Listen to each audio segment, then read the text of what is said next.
The Absolute Idiots Podcast. What's up, everybody? I'm James. And I'm Arman. And we are the Absolute Idiots. This podcast will be running just about every Sunday from when we start, which is today. And Woo! It will be just about anything and everything we can think of. And it's going to be on Soundcloud at the beginning. I don't know if we're going to move to another platform later, but at least it's going to start on Soundcloud. And we will eventually have guests. But for now, we're going to start off the first episode, or maybe 2 episodes, just with our beautiful melodic voices. For you to fall in love with. For you to fall in love with. So the way, I don't know what that was. The way the podcast is going to work is that we will have guests and stuff, and we'll be talking about everything and anything. So we're going to start it off just talking about what we're going to talk about, and then I'm going to try to find a way on SoundCloud to, like, link to which part is talking about which part, like which time in the video is, so you don't have to listen to us for that long if you don't want to listen to something. Yeah, if you hate us, you'll do that. If you're a true fan of me, James, and Arman here, you would listen to the whole podcast. That being said, let's just dive into our topics for today. So we're going to start off talking about the recent Spider-Man deal with Sony and Marvel and Disney and all those big business fuckers. And then we're going to talk about a very, very debilitating disease known as hand, foot, and mouth, or scientifically known as coxsaccular disease. And and then we're going to talk about, if you're into Smash Bros., you probably know Mew2King. He did a tier list for Smash Ultimate. We're going to talk about that. And then we're going to finish it off talking about the Lego movie. Very exciting. Very, very exciting today. All right, let's talk about the Spider-Man deal. James, what do you know about the Spider-Man deal? Well, me personally, spoiler alert. Spoiler alert for real-life Disney deals. I'm not the biggest Marvel fan. Yeah, I'm the Marvel fan here, but he's the Marvel fan here. But this affects everybody. Exactly. James, yes. Because it's Spider-Man. Mm-hmm. And so. How many Marvel movies have you watched? Like, maybe 5? But you saw Spider-Man Far From Home. Did you watch Homecoming? I watched Homecoming like a few days before we went to watch Far From Home. Oh, wow, you did your research. Yeah, I did do my research. Which did you like better? Homecoming. I liked Homecoming too. Originally I liked Far From Home better, but I liked Vulture too much. He was just a way cool villain. I thought Mysterio was also cool, but I liked the Vulture's vibe. Right, that's fair. I feel like Homecoming had like some unresolved things though, and like, what do you mean? Like with the girl, what was her name? I don't remember. Oh yeah, whatever. Yeah. And then she just like moved away. Yeah, and her father got sent to jail. Yeah, and she was like, "I'm gonna move away now because of that." And then I thought it was a fun twist though. Yeah, I wasn't like mad about that. Okay. I know some people who were not a fan of that twist. I also sorry. I know we're just not talking about this Spider-Man deal at all. I was more terrified of the Vulture than I was of Mysterio. No, yeah, Mysterio. I feel like he's a very. I thought it was good that they included him as a Marvel fan. Mm-hmm. I was very happy that he was in the MCU, and I think that they did a good job of implementing him. But I think I wasn't as scared of him as I was of the Vulture. Right. He wasn't like as scary of a villain. Even though he should have been, maybe. Yeah. Because he was controlling the government. Also, like the plot and his like character arc were kind of like very predictable, at least in my opinion. I remember the first time I saw it, I went to see it with a group of friends. I believe you were. Yeah, I was there. And the atmosphere of that night was like, that movie kind of stinked. I think a lot of people in that group didn't like it very much. I think it was a good Spider-Man movie. I don't think it was an excellent, high-quality movie. Yeah. I think what it suffered from was dialogue was very, very cheesy. And I think that makes sense why you can maybe hear the soccer game happening out there. What was I gonna say? The dialogue's very cheesy, and it's just like it felt a little like for younger audiences, which I think was on purpose a little bit. But I could tell that they also cared about like older fans and like Yeah. people because of that end credit scene and because of the other like including Mysterio in the first place is a big fan service. Yeah. So I think the movie suffered from trying to please too many people at once, maybe. Well, speaking of the ending, it was as people who have seen the movie know. Oh yeah, this is a good transition actually. Yeah. Yeah, sorry, continue. Talk about the spoiler alert for Spoiler Spider-Man alert. Far From Home end credit scenes. Basically. Did we say spoiler alert before all of this? Whatever. Who Whatever. fucking? You should have watched the movie. You should have. You didn't know about it. You shouldn't have watched the fucking podcast. Skip to the whatever we're talking about now. Continue. James. The movie ends with basically. Or it doesn't end. It has an end credit scene. Oh yeah, it has the end credit scene is basically Peter Parker's identity being revealed to the entire world, and he's painted out to be a villain by Mysterio, Yeah. who gets the last laugh, and so it's this big cliffhanger, and then what's the director's decision to continue this cliffhanger to cancel the deal that they had with Well, I mean, it's a little different from that. So, Okay, so, well. so recently after that, what had happened was that Sony and Marvel needed to redo their deal. And I think what Disney wanted with Sony was like a 50-50 on licensing or like profit from licensing. And Sony was a little offended by that. And so they eventually just canceled the deal. And they were like, we're just taking Spider-Man back.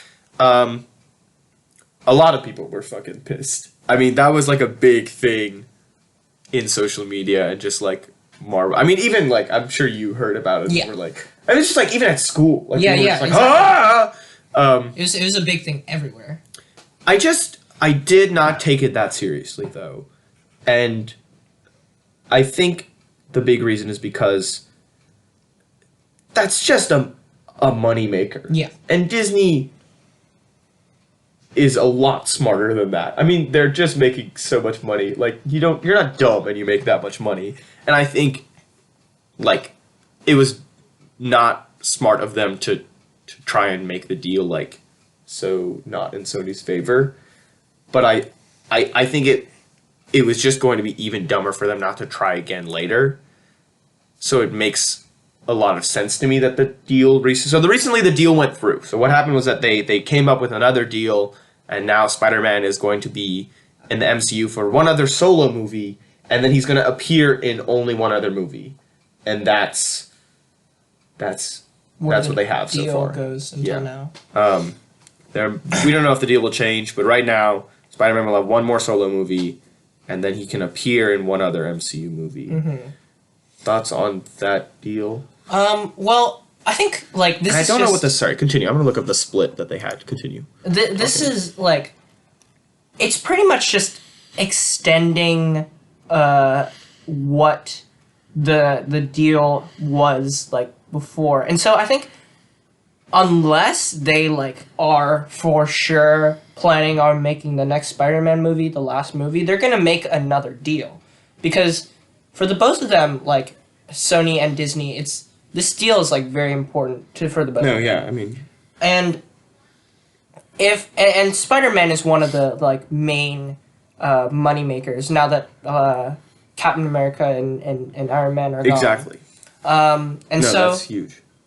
like this is like what people want to see, and they know people will pay for this. And so if they make one more movie, then and just conclude it there, they're gonna like lose out on a lot that could be gained from this deal. 100%. And they both know that. No, yeah. And so I think this is not gonna be like the last deal that's gonna be made. I think that I want to say this is not the last deal that's going to be made, but I think that Disney also can go in different directions with Spider-Man after this. I mean, I just think what they set up in the last movie at the very end, in like literally like 5 minutes of scene, an end credit scene, was just so impactful for the rest of Spider-Man history. I mean, him being hated by J. Jonah Jameson, who appeared in the end credit scene, and like his identity being revealed, that just like it does a lot for the character. And I feel like it would be messy to try and clean that all up in one movie. I think it could be done, but I think the movie would suffer a lot from it. And I think that if they do that, that we're definitely going to see Miles Morales come to the MCU. And I think that's just an easy, like, patch-up fix sort of thing. That makes a lot of sense. I didn't really think about that too much, but... I mean, yeah. but, you know, I don't know if Miles Morales is, like, a part of... Because Sony just made the Spider-Verse movie, and he's in that. I don't know if Marvel has the rights to him, even, after this. Like, I don't know. I don't fully know which characters, like, they have the rights to. Because I know Sony still has rights to, like, Venom. And they made a Venom movie that I didn't see, but apparently it was fucking shit. Ooh. Yeah. Okay. Have you seen it? No, I'm not. I mean, I guess probably not. That'd be weird if you saw a Marvel movie that I haven't seen. Have you seen... Never mind, who fucking cares? He hasn't seen Venom. That's, like, the only one. And I think... And Sony is also planning on making another character in, like, that Spider-Verse area. They're making Morbius. Ever heard of Morbius? I believe so. Something... it's ringing a bell. I don't remember which... Well, don't worry. You and 90% of the population have no idea who the fuck he is. And I think that's just such a weird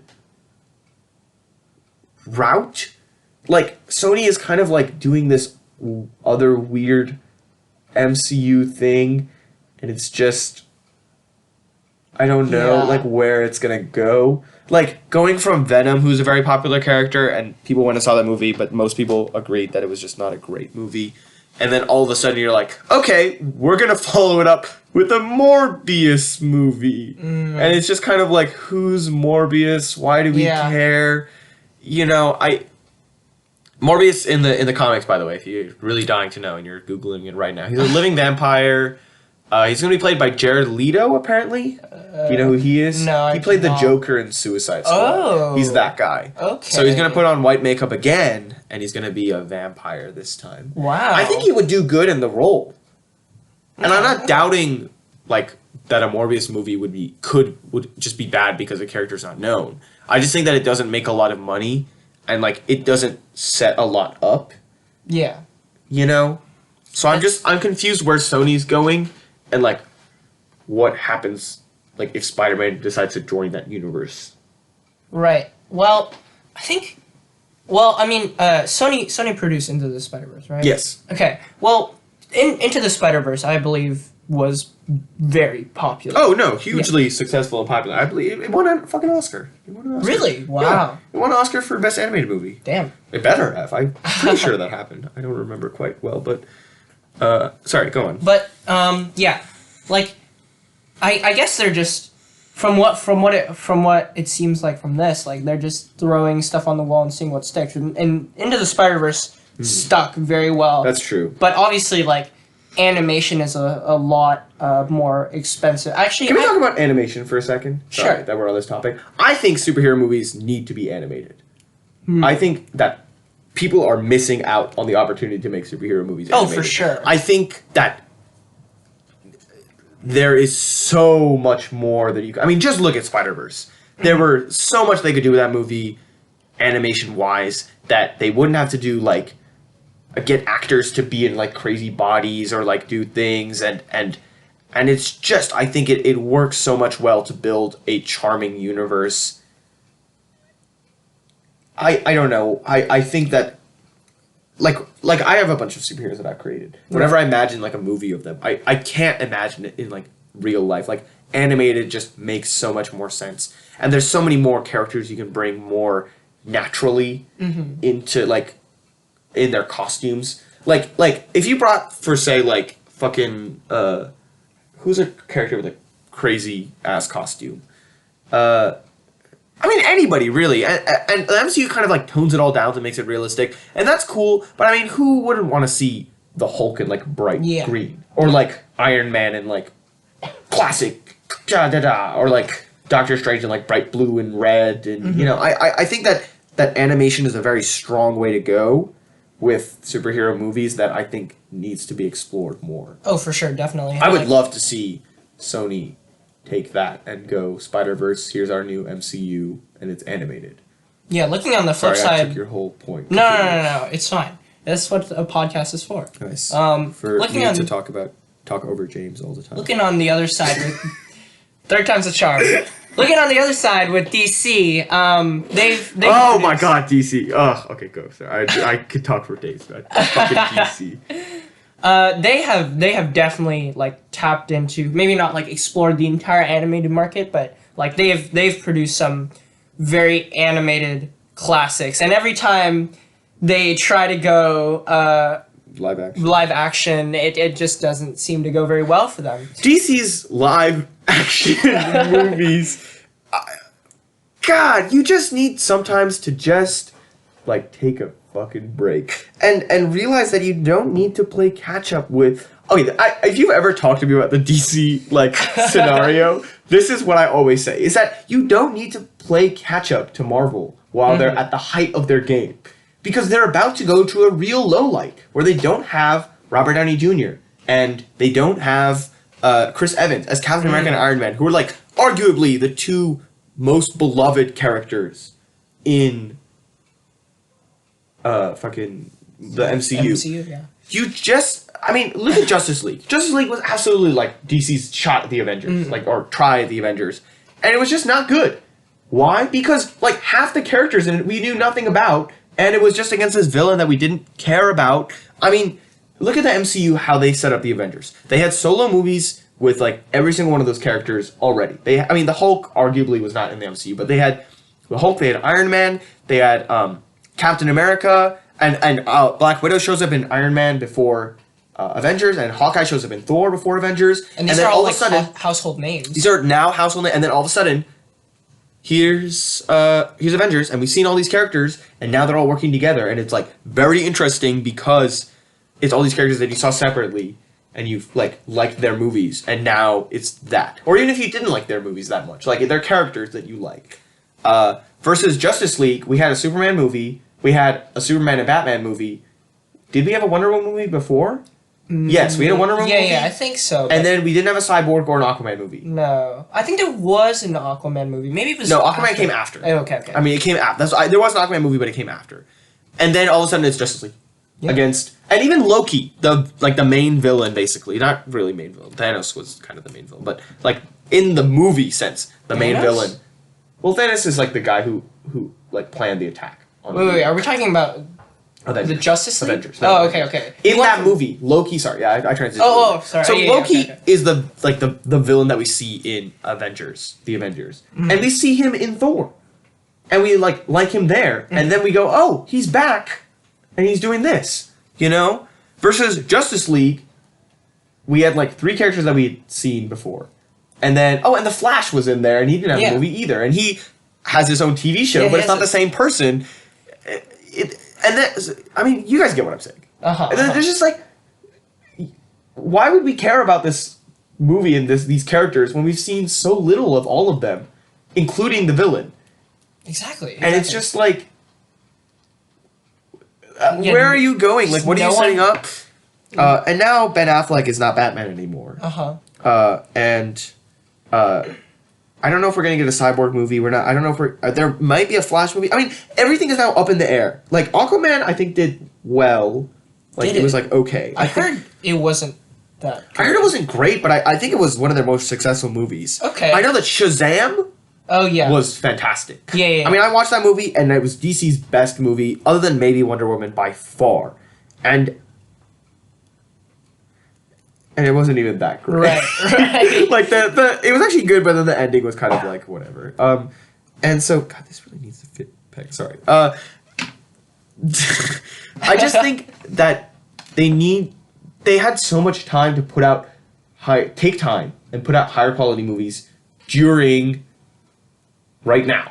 Right. When Marvel is at a low, especially now that Spider-Man is like worth having a thing. If you had thrown out the new Wonder Woman movie, and it was fantastic. People were going to go to that. And then you throw out the Batman movie, and whoa, that's cool. And then the Flash movie, and whoa, a Cyborg movie is coming out, and then there's the Justice League. Or have Cyborg just show up or something. I just like, DC really missed their chance. Yeah. And now they're just kind of in this new direction of like making a bunch of movies about certain, like Joker that just came out. Oh yeah, which apparently is doing really well. Oh, that's good. I'm very excited. Do you want to see that? We should see that. I'd love to see that. Let's go. Anyway, so now you guys know about our plans, but I mean, come on. I mean, there's a way to do a universe Yeah. That, like, in terms of, like, getting people to care. And it's not just, here's a team of people, and you've heard of them before in comics, but now you're gonna like them because they're in the comics. And, like, the thing is, like, they understand how to do it, because they did it animated, but for some reason, when making the transition to live action, it's just... I think animated is a field that are like, oh, we've already dominated, and now we're gonna just pop into it in live action. And then they're just like, oh, we didn't do it. We fucking suck. I guess they were, like, imagining that, you know, just because of their fame in animation, that it would carry over to live action. Yeah. But it's like a different thing entirely. I also want to clear something up. I am a DC fan. I'm more of a Marvel fan, but I'm not a DC hater. I actually really like DC. Favorite character is Supergirl. She's so epic. Interesting. She's so awesome. She's so cool. Supergirl would be fantastic in the DC universe. Not right now. You need to wait on that. Right. DC, don't listen to this and go, oh, we need a Supergirl movie. No. I think DC just needs to take their time. That's all they need to do with their version of the MCU. Right. And I don't even know if they want to go in that direction. And maybe that's the right move. The next movie to come out from DC after Joker, I believe, is... Look at us talking about DC and not the Spider-Man deal. That's what a podcast is for. We talked about the Spider-Man deal. Exactly. What else do you want to know? Oh, we can talk about Tom Holland's involvement. We'll talk about that in a second. Yes. The next DC movie to come out after Joker is the new Birds of Prey movie. That's... Okay. It's called The Birds of Prey and the Fabulous, Wonderful Something Emancipation of Harley Quinn. Looks really interesting. The trailer looks fun and quirky, but so did the Suicide Squad trailer, and look how that movie turned out. Ha. Back to Spider-Man. Right. So James, did you know that Spider-Man, not Spider-Man, Tom Holland, is one of the reasons that the deal went through? Really? I did not know that, actually. So apparently Tom Holland, like, before the deal happened, like the deal was successful, what he did was that he really was like bugging the Disney CEO and the Disney president and Sony to be like, guys, listen, like, let's make a fucking deal. Because he really does enjoy that part. Mm-hmm. I mean, he loves being Spider-Man. And he's pretty fucking good at it. Yeah, he is. He's very good at Spider-Man. Give a shout out to Tom Holland. Maybe we'll have him as a guest one day on our podcast. I wish. And we'll be like, hey, Tom, remember that episode that we talked about you? He'll be like, oh, this isn't your first episode? And we'll be like, ha! Sorry. That was a failed joke. Awesome. So that's, I think that's really interesting that Tom Holland was like, guys, let's do the deal. Like, I'm doing a pushing motion with my hand. He's like pushing the deal. I think that's really wonderful that he did that. Yeah. I'm glad he got involved. I think that he does have a lot of say, because I think that Sony wants him to be Spider-Man if they take Spider-Man to their universe. Because he's just so good at it. He is. And finding another actor for Spider-Man right now is just difficult. And I think arguably... Unless you go the Miles Morales route. Unless you go the Miles Morales route, which you have to completely go a different route because of the characters. The character is not Tom Holland at all. You know, I think that Tom Holland is possibly our best Spider-Man yet, as actor-wise. I think that people really like Tobey Maguire's Spider-Man, and I do too, but I think people can agree that he was a little bit old for the role. Okay. And I think he did the character very well, you know? I thought he played the role very well.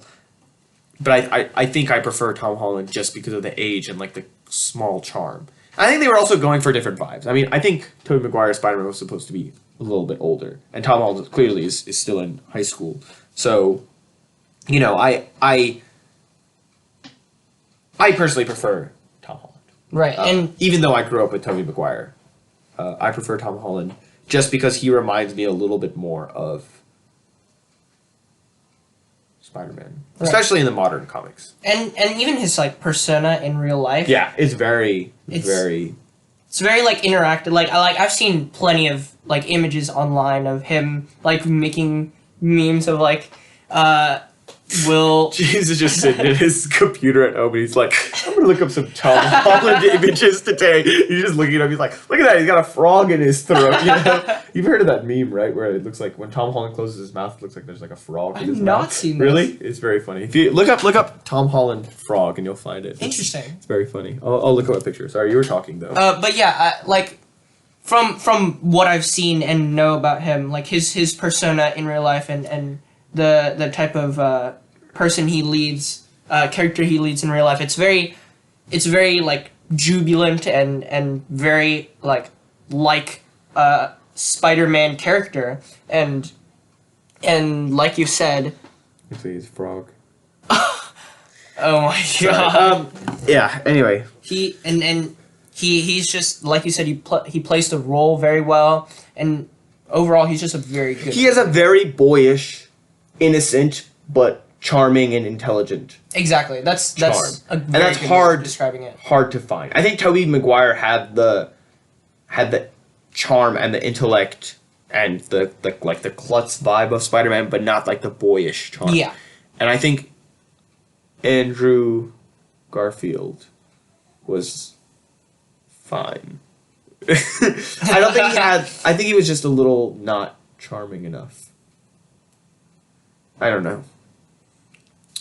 Shall we move on to Yes. the epic disease, which I'm gonna look up the thing, but hand, foot, and mouth. James, what do you know about hand, foot, and mouth? Hand, foot, and mouth. So, a couple of weeks back, I'm gonna spin you on a Yeah, story. yeah. Spoiler alert for the past. Spoiler alert for Arman's life. A couple of weeks back, I was chilling. Coxsackie virus. Coxsackie virus. Coxsackie virus. Coxsackie That's the virus. scientific name for hand, foot, and mouth. Right. So a couple of weeks back, I was chilling with Armand here, and I think that was like the same day where we got the idea for this podcast. Yeah, that's actually the day we birthed the podcast. Yeah. And I didn't like that I say birth the podcast. No. Birth is a great verb. Is birth the day that we... Well, I guess that's like the day we had sex versus like the day we birthed. Today is the day we're birthing the podcast. Okay. Well, I guess. Today is the podcast's birthday. So we were chilling, we were talking, and then he mentions, that his brother is suffering from a completely a disease that's like for children, like preschoolers. So I mean, I'll talk about the disease. Go on. I'm sorry. You keep telling the story. And he tells me, by the way, the name of this virus is like cocksack something, and obviously, It's a fucking hilarious. it's hilarious because cock and sack. These two words, they're like relatively the same thing, but they don't really go in the same sentence, right? Anyways, I'm not gonna delve, Good way to describe it. Continue. I'm not gonna delve too deep into The but Coxsackie virus. the Coxsackie virus. But a couple weeks later, Not even a couple weeks, like next week. yeah, like pretty much the next week. Because that was when I started college. Yeah, exactly. Yeah.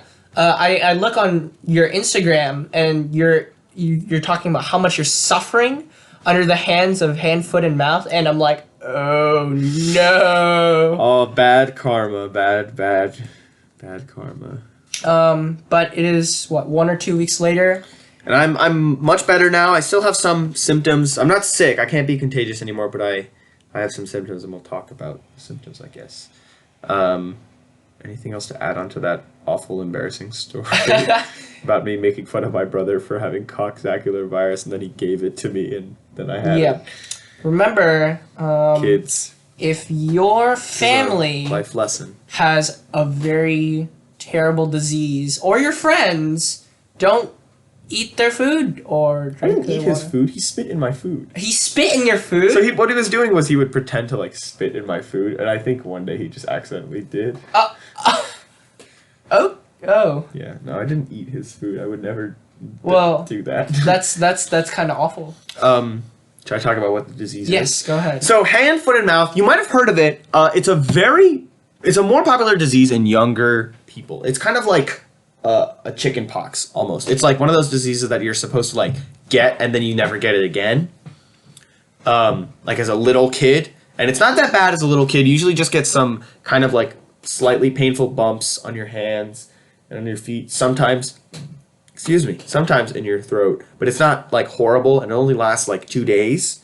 But recently, scientists and doctors and people who did research this shit have discovered that the virus has like advanced itself, and now like adults and people older than preschoolers can get it.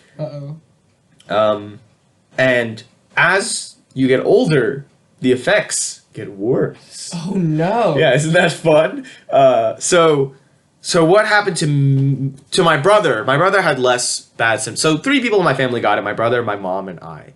And Milan's symptoms, I think, were the least bad. Milan had a lot of bumps on his hands, and his throat hurt, but it was like sore. There were no blisters, and that was because he had a fever. So it always starts out with a fever, and then the fever breaks usually after like a day or 2, and then you start having like bad symptoms. So he had bumps on his hands and his feet, and his throat was a little sore. And then my mom got it, and she had some bumps on her hands and her feet, but they started hurting a lot on her feet, and she couldn't walk very well. And then I got the disease, and I got it on my hands and my feet and my legs and my forearms and my face and inside my mouth, and then blisters in my throat. So you got the worst package. Yeah, I don't mean to be the whiny bitch, but I kind of did. And basically, the symptoms... So they actually did a study that I read about when I was like paranoid with the disease. They did this study in... So apparently this... Actually, sorry, I keep saying apparently. Apparently this disease is very popular in Asian countries, in Asian regions. So they did a study on it there. And so the oldest person they did the study on was like 12. So... Okay.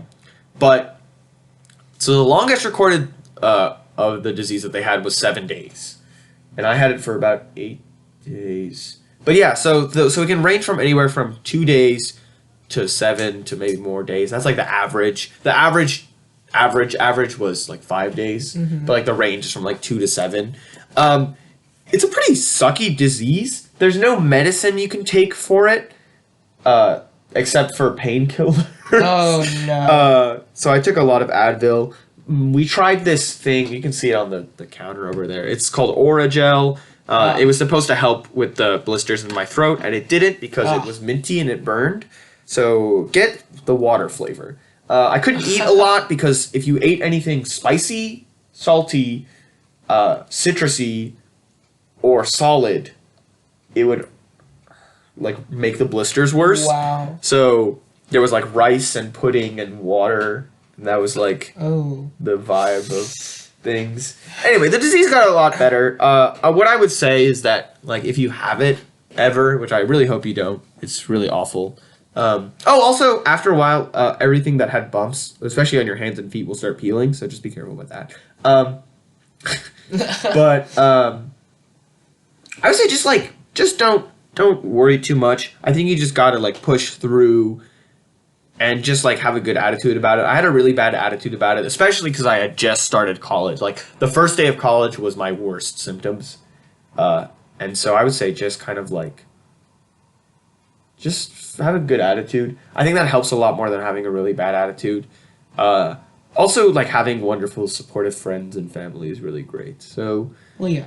and drink a lot of water. Water actually helps a lot. And I lost a lot of weight actually. I lost 10 pounds. From that one while week? I had the disease, yeah. Really? Yeah, so That's crazy. Yeah, find calories to eat. That's important. I would say pudding is like the best thing to eat. I was going to try baby food, but I was worried that it would be too citrusy if certain things had too much thing. Because I couldn't have fruits or vegetables or anything, so that was funky. What else could we say about that? Well, I mean, that's kind of crazy. But also, it's called coxsackie virus. That's the main reason we want to talk about this. Because it's just so fucking hilarious. Funny. It's such a hard... Like, who... I don't know what, like, the Latin root of that name is. Yeah, I don't know. It's so weird. It's also, so... the fact that it's, like...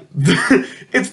So, it was funny because I went to the doctor with my brother when he had it. And they were just like, you have hand, foot, and mouth. And I was, like, already, like, that's hella funny. It's just called... They have no name for it. It's like, the scientific name is coxsackie virus. And I was like... Really? Like, the scientists were like, we're gonna call it hand, foot, and mouth, but if people don't want to call it that and they want to be scientific, we can call it coxsackie virus. Yeah, it's just bright ideas in the scientific community. Glad to... If you go to medical school... What really, I think... This is a completely different thing. Right. What really, like, makes me... Like, made me most upset about it was that there was nothing I could take. Because it's not researched that much, is it? Yeah, it hasn't been researched that much because it's very recently advanced itself. Which is kind of scary. Imagine if, like... Yeah. The flu does that. Oh my gosh. People are gonna die of the flu Oh again. no. I mean, I don't think you can die of this unless it gets really bad. But, Yeah. Well, great note. speaking of getting sick, if any of you are listening, please help me. First of all, I'm What happened? trapped. With me. Don't worry. Oh, so also the disease, by the way, is not that contagious. It's only contagious through saliva and also through anal, like feces. So don't have Anal. Yeah. So Okay. yeah, don't get anyone else's feces who's sick in your mouth. Yes. Please don't do that. Yeah, well the doctor was like, "Have you had sex with any men?" And I was like, "No." Like, so you haven't had anal and then given a blowjob. I was like, "No, that's not." I was like, "No." That's an awesome doctor. She was so crazy. She started. So the doctor here at Cal Health Center, like I was there and I was showing her my disease. At first she thought it was an STD, and I was like, no, my brother had the disease. Like, there's no way it could be an STD. And she's like, okay, cool. And then she started Googling this, What? and she diagnosed me based on what Google had on the thing. Wow. That's a great doctor. So if you ever want to be a fucking doctor, just use Google. Just use Google. I guess. You want to be a mathematician? Just use Google. Just use Google, dude. I don't understand what school is for. Anyways, sorry. yeah, you were saying something. Speaking of getting sick, I actually personally very rarely get sick. Yeah, me too. That's why I was mad. Also, I never get sick. I and a lot of people can attest to this. But like, I very rarely get sick. Like during In the Heights, a lot of people got really sick. Yeah. And I was sick for one day, and that was it. I did not get sick during Yeah, the I know nights you at did. all. But I mean, like, I was around a lot more sick people. Well, yeah, that's fair. That's sometimes. fair. I was Not to flex. No. That was very rude. I understand my place in this social hierarchy. In the social hierarchy of the Absolute Idiots podcast. Sorry. Yeah. No, I don't get that sick either. Yeah. It's weird. But if any of you are listening, I am like I think I'm trying to get sick. There's something wrong with me. Just spit in my mouth. I am slightly sick right now, so if I sound a little bit different, then it's probably the mic, first of all. But if my voice isn't as sexy as it normally is, don't worry. It's Chalk it up to the sickness. What are you sick with? it's just Coxsackie? yeah. No, I would hate if I had Coxsackie Yeah, virus. it's awful. It's just a small cold. It's no big deal. Okay. Like yesterday morning, I was like, oh, my throat feels kind of funny, and then I was going through the day. I was like, I have a massive headache, and then I was like, okay, well, I have to do a bonus play, a scene with Mr. Shelby. You're presentation. You're with Mr. Shelby. I was with Mr. Shelby. And then what happened? And then we did the scene. Oh, so you're not anymore ever No. again. Never. Okay. Never. What play did you do? We did Othello. Oh. Yeah. What scene did you guys do? We did Act 3. This is so not in the Sorry. podcasting. No, continue though. This is Act 3, Scene 3. Basically, it's the point where Iago... If you haven't read Othello, it's a Shakespeare play. You should read it. Very good. Yes. Sorry, James, continue. Iago is this is like the tipping point for Othello. This is when Iago is... Okay, don't give me the fucking synopsis of why it's important. Sorry. Just tell me which scene it is. It's Act 3, Scene 3. And then what happens? Not like the tipping point. Iago is... Iago's manipulating Who is? Othello. Were you Iago or was he I Iago? was Othello. Yeah, I figured. Shelby loves playing Iago. He does. I did not know that, actually. I made the choice to be Othello. Really? It was actually very difficult because, first of all, being with Shelby, he Oh. expects a lot of me. Hmm. Also, this scene, I had to get, very, very angry because this is where, I'm finding out, my wife is cheating on me, or quote unquote cheating on you. And so I had to really ramp up my anger, and I just don't get that angry ever. Yeah, no, you don't. And so... What the fuck's up with that? Well, you see, 30 years ago... Can I have your... When my mother had no idea she was going to have me. No, I'm chill, I'm just riding life. As it is. We're gonna move on to the next topic. Yes, let's move on. What else do we have to talk about today? Oh, this is the one that most of you probably will tune out for, and some of you will really tune into. We're gonna be talking about the Mew2King yes. tier list for Smash Ultimate. So, for those that don't know and are vaguely interested in this, Super Smash Bros. Ultimate is a video... Okay, I'm going to cut that. I mean, it's a platform fighting video game, and there's a bunch of characters in it, and... I mean, what were you going to say? And Mew2King, he's a very profound Super Smash Bros. Player. Yes. He's more popular for Melee than Ultimate. Yeah. He played Marth, and he was really good. I think he's won multiple tournaments. Yeah. And just a very famous competitive player. Yes. And so when like the top competitive player, when new games release, top competitive players like to make their own little tier list, and their little croonies like to follow what they say. Like me and James. Uh-huh. I'm actually not a big Mew2King fan. I'm not a big Melee enthusiast. I don't watch Melee that much. I don't play it like ever really. What was I gonna say? I was gonna say something else. And the tier list basically is him ranking the characters into different sections, and in those sections like ranked also of like how good they are. And so S tier is the best tier, and then A tier, B tier, C tier, and then D tier is like the worst tier. Let's just jump. We're not gonna talk about every single character. Yeah. If you want to see like his analysis for every single character, there's a 20-minute long video on YouTube. He has 2 videos on YouTube. Just look up Mew2King Ultimate tier list, and you'll be fine. Yeah. We're gonna talk just about like what stands out to us on this tier list. If you don't know, I'm a big Smash Bros. Player. I played kind of semi-professionally for Brawl for just a little bit. James, big enthusiast as well. I wouldn't say like I'm a huge enthusiast. You played the game. I've played. You know more than like. Yeah, sure. I know more than. You know more about this than you do about Marvel. Sure. Yeah. I'd say that's that. true. Yeah. I mean, I've vaguely followed like Smash news and like competitive Smash news for a while. You knew who Mew2King was. Yeah. Who do you main, James? Who do I main? A lot of people are gonna hate me for this one. Why? But I main Yoshi. Oh yeah, I hate Yoshi. Yeah. So, I just I never got the chance to play Super Smash Bros. Before Ultimate and before Dennis's actually. Oh, wow. Fridays. You're quite good for someone that new. Really? That's really Thank great. you. Did you watch before? Yeah. Oh, okay. Like I said, I'd So follow. at least you knew like what the things were. Yeah.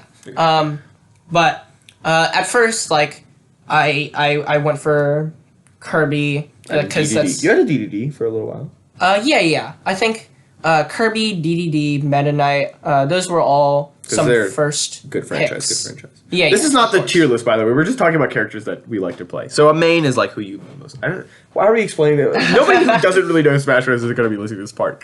But yeah. I was playing. I played for a while, and then one day, I picked Yoshi, and he just flowed really well for me. And I really like being in the air and being aerially attacking. And he has so Yoshi's he's really good at that. Yeah. And so yeah, that's how about you? What's your main? I main a lot of characters. If you played against me, you know I have a lot of mains. I think my best character is probably Me Gunner still. But I also have a bit of a Palutena, a bit of a Mega Man, a Pac-Man.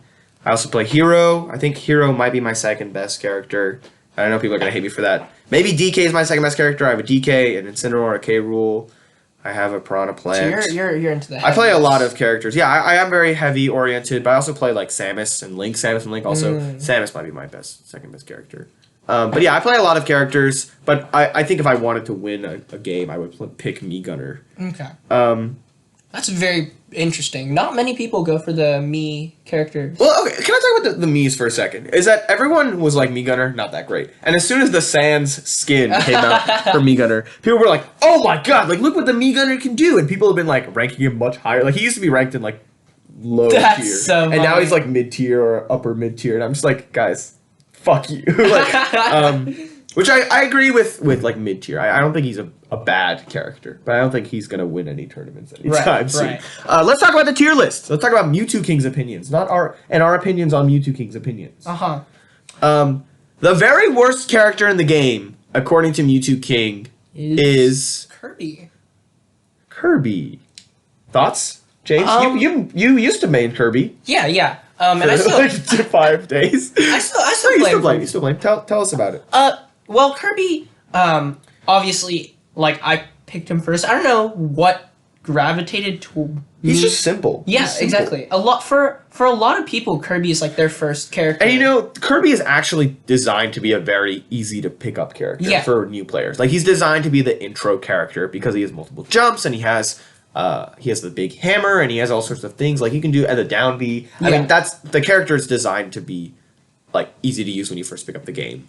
But like, I don't think, like, from what I've played, like, Kirby can be taken to more than a beginner character. Like, I don't think it can be taken to, like, top level, like, in the way, like, Joker or other very tech-heavy characters can be. But, like, Kirby has some decent attacks that can build percent very fast. And his side B and down B, if you can hit those, kill very easily. And I don't really know much about his smash attacks. I think Kirby. So Mew2King's argument in the video. I watched the video, the whole videos, because I'm a fucking nerd. James did not. I did not. I actually stopped watching his second part where he was talking about high tier because I was just so sick of it. Sorry, I have some very strong opinions about serious. Kirby, I don't think is the worst character in the game. And Mew2King's arguments were that he's kind of like average or below average in every category. And that I will agree with. Okay, I don't think Kirby is even in mid tier or anywhere in that category. I think he's definitely lower tier. I don't think he's the worst character in the game. I think he has things he can edge guard. I mean, like, I mean, you guys aren't visualizing the tiers, right? We can see it right now. The second worst character is Little Mac. And just comparing those two characters, there is a very Kirby at least has an air presence in some way. His aerial mobility is very slow, but I mean, he can still go down and edge guard people. He still has a very reliable combo with his F throw into F air, not F air. His smash attacks are fine. His specials are okay. His up B is easier to punish now. I think that copy abilities are sometimes good. The character, again, he's just not great. I don't think he's the worst character in the game because I think he has more options off stage than Little Mac and some of the other characters in this bottom tier. And half this game of Smash Ultimate is played off stage. If you cannot play off stage, you should not be playing the game. Right. That was so mean. The game is just, you need to be able to work in the air and off stage. And the fact that Little Mac is practically useless in the air just is so much more debilitating, I think, than what Kirby has.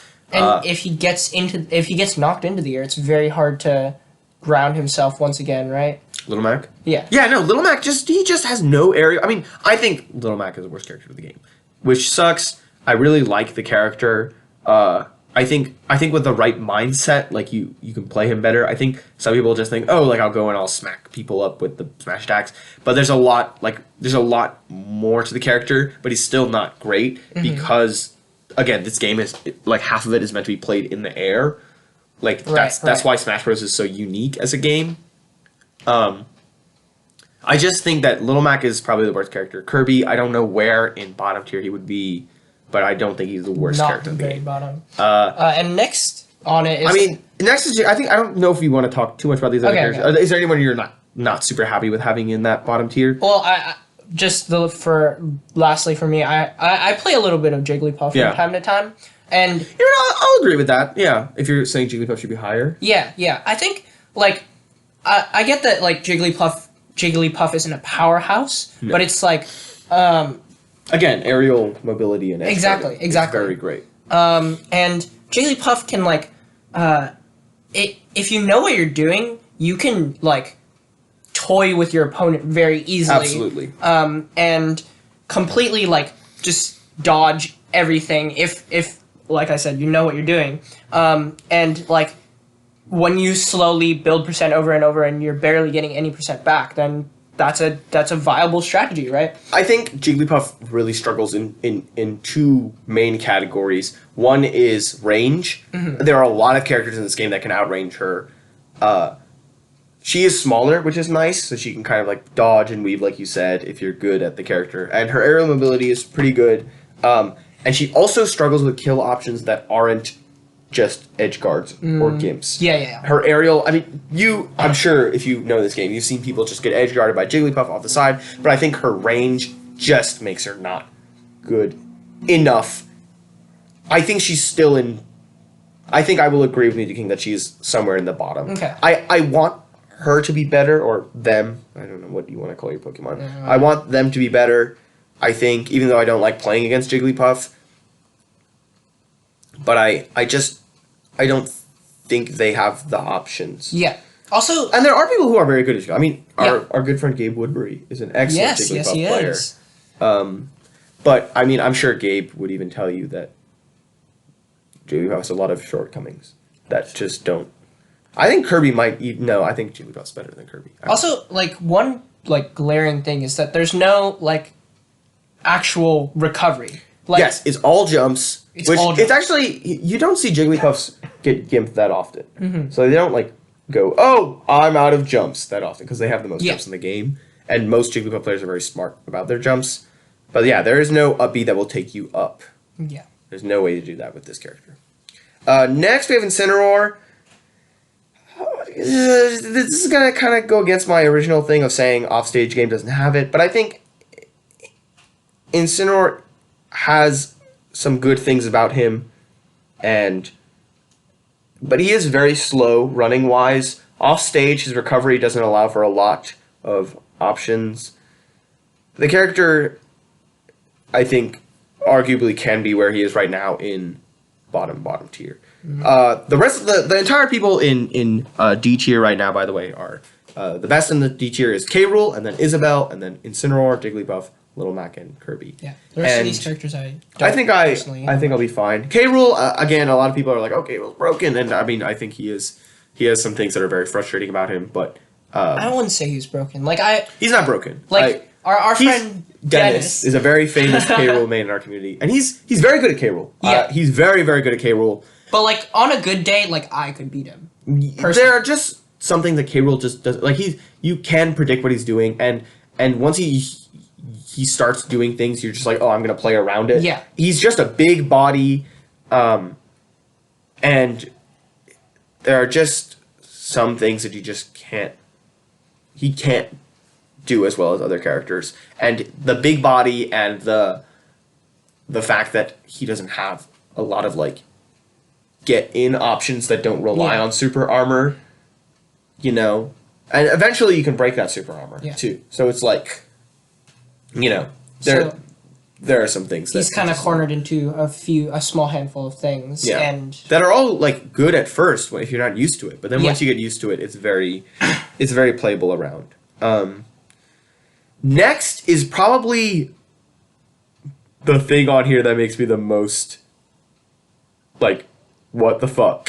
The next character that Mew2King puts in C tier, at the very bottom of C tier, almost in D tier, is Donkey Kong. Do you have any opinions before I go on about this? I have not played Donkey Kong. Donkey Kong is a character I play a lot, and I know a lot of other people play him. I just don't think he's that bad. Mew2King's arguments were that he doesn't have a lot of get-in options other than dash attack. And again, he's a big body, he can be juggled. His recovery, while horizontally is very good, it's not very good vertically. The character has a lot of things that are really, really great. He has quite good speed, I would say. His aerials are really good. I think that his damage output and his range are fantastic. The character, I think, is not C tier. I don't think he's a top tier. I don't think he's like the best heavy in the game. But I just can't see him worse than some of these other characters that we have in C tier. I mean, he just has too many options. like the side B shield break. Side B, at first you're like, whatever, it's the headbutt move that's bad in all the games. It's quite good in this game. It has a lot of super armor. It really can break shields. It's a lot better than people give it credit for. I think it needs to be used a lot more in play. I think he has a lot more than Mew2King especially is giving him credit for here. I think you can kind of mix it up as well with his attacks. I agree that dash attack is kind of like his best get-in option, and it's hard to do other things, but I just can't agree with him being this low on the tier list, especially under like who else is on here that I just think is much better? Ridley. I don't think Ridley is better than Donkey Kong. I think Ridley is fast, and I don't know if you've played Ridley ever, if you played against Ridley. I think he has cool range, but the thing that Ridley is just suffers from so much is that he's light. He's very light for his size, so you can get a lot of damage on him very easily, but then he dies like just as easily as other characters. That's like a bad thing, versus like Donkey Kong. At least he's a proper heavy. Anyone else in C tier that you're like going crazy about? There's one other character that I want to talk about, but I want to give you a chance to talk. There's no one in particular that I have any comment. Most of these guys I've not really played too much or haven't really played against. Should we talk about who else? So also in C tier, going from best character in C tier to worst character in C tier according to Mew2King is Toon Link, Piranha Plant, who I'm going to talk about, Marth, Villager, Bayonetta, Ridley, Cloud, Meta Knight, Mewtwo, we'll also talk about, Me Brawler, Corrin, maybe I'll talk about that, Bowser Jr., the Pits, who I'll talk about a little bit, Dr. Mario, and then Donkey Kong is bottom. So personally, just from my experiences, I've played against Dr. Mario a little bit, and I, from what I've played against him, I don't feel that he's, bottom of C tier. Maybe I'll agree with that, too. I play a bit of Dr. Mario as well, and Sorry, go on. But maybe somewhere in C tier, but not the bottom of C tier. I think he has a lot of power behind his thing. But again, his recovery, not great. Mm-hmm. Really bad. Even with mashing down B, it's just not the thing. But the thing is the down B kills really early. So it's a very nice comeback thing. His F smash and his back air and his weak nair are very strong. His back throw is very strong. I think he has a lot more options than some characters on here. I think he suffers, again, from range. He's also very slow. So I think C tier is his place. I kind of maybe think he should be a little higher. But, I mean, looking at other characters on here, I don't know who I would put, under him. Maybe Bowser Jr. I would put him above. And maybe Meta Knight, who's unfortunately not great in this game. His sword doesn't have a lot of range. I was gonna go into that actually. Yeah. I play a decent amount of Meta Knight because I just find him fun. But most of the time, I feel like the main way I build percent is by hitting my side B, and if I miss my side B, then I'm just dead. And his range on other moves for a sword character is just not great. No. And he lost that ladder combo that he had in Smash 4 that was really great, where you could just up air and then you could get the up B. The up B doesn't kill as early in this game. Mm-hmm. Tornado is better, but still, I think he lost a lot from the last game, and he's just kind of yeah, he's definitely been a star in previous games, and not so much in this game. Not so much in this game. Piranha Plant, another character I play a lot of, is somewhat near the top of C tier. So one thing about Mew2King and his whole tier list is that he's very back and forth on his reasoning for why certain characters should be in certain places. So a character like Ice Climbers, he's put a little bit lower than other people have been putting them. And he's if you have to play them a certain way, it's too difficult. And then his argument for Piranha Plant being higher than most people are putting him in bottom tier is that you can just play him very campy and he's better. I just think that Piranha Plant is missing a lot that he needs to be a good character. I know Brood. I don't know if you've ever heard of Brood. He's a very famous Piranha Plant player. He did really good at this one tournament very recently. He got second, actually, just solo maining Piranha Plant. But I think that that was a lot of character inexperience or character matchup inexperience. Not a lot of people play against Piranha Plant. He recently got buffed. Some things are really much better about him. I think his poison takes less time to charge, and his down B takes less time to charge, and it does more shield damage. I think Piranha Plant is very fun, and he has a lot of cool things about him, but he just is not that great. His aerials come out really slow. It's hard to approach. His spike ball, you can kind of play around it really well if you just run in. It's very hard for him to hit you with it because it goes at like an arc. It doesn't go like straight in front of him. The poison is fine, but against characters with reflectors or counters, it's like really bad. The down B can be very predictable. There's a lot of things about this character that I think just camping doesn't solve, if you know what I mean. Yeah. I really like the character, and I think there's a lot of fun like things you can do with the character, but they're just not like practical, like makes this character viable. And again, he's not viable according to this tier list. He's the top of C tier. But I still think that Piranha Plant should be in bottom tier. Anyone else that we want to talk about in this?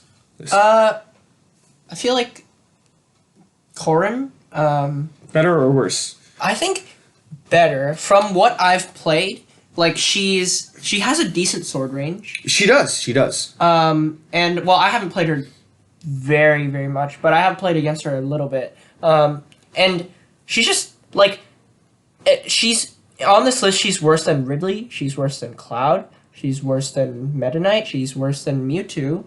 She's worse than, yeah, and I think she's better, and worse than Bayonetta. And I personally think she's better than all of those characters. I've been playing a lot of Corrin recently. I've actually been picking up Corrin as probably one of my better characters. First of all, I'm notorious for picking up bad characters, but that's not the reason. I don't think Corrin is. I agree that Corrin is better than where she is right now, but I think that she does suffer from some things. She somehow struggles to kill. She has up air, which is great, back air, but it's hard to land. Side B, but it doesn't kill very great. And she has tippers on like her F smash and stuff, but her recovery has been buffed, but it's still not great. She just is like just a little bit short from being a good character. She was a pretty good character in Smash 4, the last game, but in this game she just has been nerfed like enough that she's just not that great anymore. There's a lot of sword characters that you can just like do more things with and are faster than her, even though she's still like decent. I think she's decent. I think you could even argue for her to be in B tier with more arguments about it. But I don't think that she's better than Mewtwo, who I think is severely underrated on this tier list. They recently fixed the tail hitbox thing, which I know it's still not perfect, but it's a lot better now. He has a lot of kill power. His back throw is now a kill throw also. He has up throw, kill throw. His shadow ball is very powerful. He has a lot of great, with controlling him, he has a lot of great aerials and his fair and just getting around and movement-wise. I think he is being underrated right now, and I think that we could see it come up in Mewtwo. He was pretty good in the last game. I think we could see a rise in his tier list ranking. Status. In his status, I think. I don't know. I don't know that he's that low on the tier list. But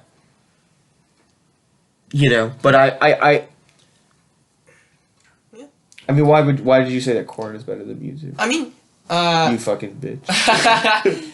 I don't know. I guess the Mewtwo comparison wasn't really fair because I've like seen Mewtwo once or twice before, and like in those times, I'm good. In those times, like I kind of didn't. Like, I always got him during, like a random match, and, like, I just didn't know how to play him. Mewtwo, aerial-wise, sorry, I went to get some snacks. Aerial-wise, he's a very weird character. I would love to play Mewtwo, but his aerial mobility is very wonky. It's hard to get a hang of. I know Gabe, our wonderful friend, Gabriel, our best Smash Bros. Boy, is very good at Mewtwo, but he's also very good at floaty characters in general, and he kind of understands that, like, aerial vibe. My brother also very good at Mewtwo. Mewtwo just has a lot of power. And I know he's light also, and he's kind of a big body, but he just has a lot of power, and I think people are sleeping a little bit on that character. Okay, that's fair. I can't see him in C tier. I don't know. Yeah. All right, moving on. Moving on to B tier. B tier looks pretty good, honestly. Except, so B tier. Let's go B tier. B tier is Young Link, King Dedede, Falco, Sonic, Rosalina and Luma, Ness, Diddy Kong, Sheik, Robin. Ooh, Robin. I didn't even realize Robin is so high up. Ryu, Zelda, Ike, Ice Climbers, Mii Gunner, not Sans, Mii Gunner, Samus, Captain Falcon, Lucas, Mii Sword Fighter, Ganondorf, Lucario, and then Wii Fit Trainer. Anybody shouting out at you to say, put me in a different place, put me in a different place? Personally, I have no idea where your perspective is going to be on this, but I think Wii Fit Trainer should be higher. I've seen her... I actually haven't seen her much in the casual play that I do, but like in higher up play, I've seen that she can edge guard really well. And she just has like a lot of different abilities, and I think people aren't used to playing her either. And they don't really know the matchup very well. And so if you can play Wii Fit Trainer well, you can definitely like phase out your opponent. This is a sleeper character in my opinion. I don't think she's a secret top tier or anything. That's not what I'm saying. But I think that she has a lot going on with her. I would say her biggest short draws are her grab range. Very small. So small. Even though she has great combos out of it, or good combos out of it, her grab range is so small. She also has very awkward hitboxes. Her fair, I mean, like goes like above-ish and like behind her, but not like directly in front of her. Or like her nair is kind of weird. She has very weird hitboxes, but I agree. She has great edge guarding. She has a very good.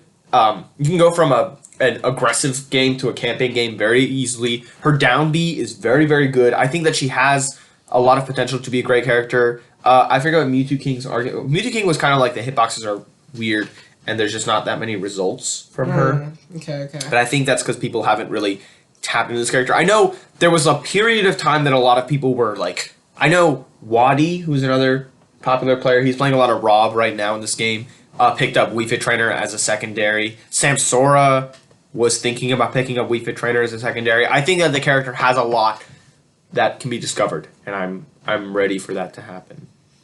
Anybody else on here you want to talk about really quickly? Is it okay if I talk about Robin while you look? Robin! Love that character. Very fun. Not at all mid-tier. I think Robin's definitely C-tier. I think she just... So Robin's mechanics work like this, is that every single one of her attacks basically you can run out of, and then it has to recharge. And that is just frustrating. You know, and she's not very fast either, and she has some good combos and setups, but she does not have what it takes to take on a lot of certain characters. You know, she's just a little too slow. The fact that you can run out of your recovery sucks. I mean, Hero can do that too, but like Hero, it's a lot easier to gain what you need, the MP that you need for your recovery back. Robin, you just have to wait. You got to sit there and wait, and while you're waiting, you can just get dashed in on. Her sword does not have that much range compared to other people's swords. I don't think she belongs in B tier. Even though I love that character and I have so much fun playing her, I don't think she belongs in B tier. Probably somewhere in C tier. I would say somewhere in the middle of C tier, near Corrin, I would say. Sorry. I love Robin, but she's just not that good for me.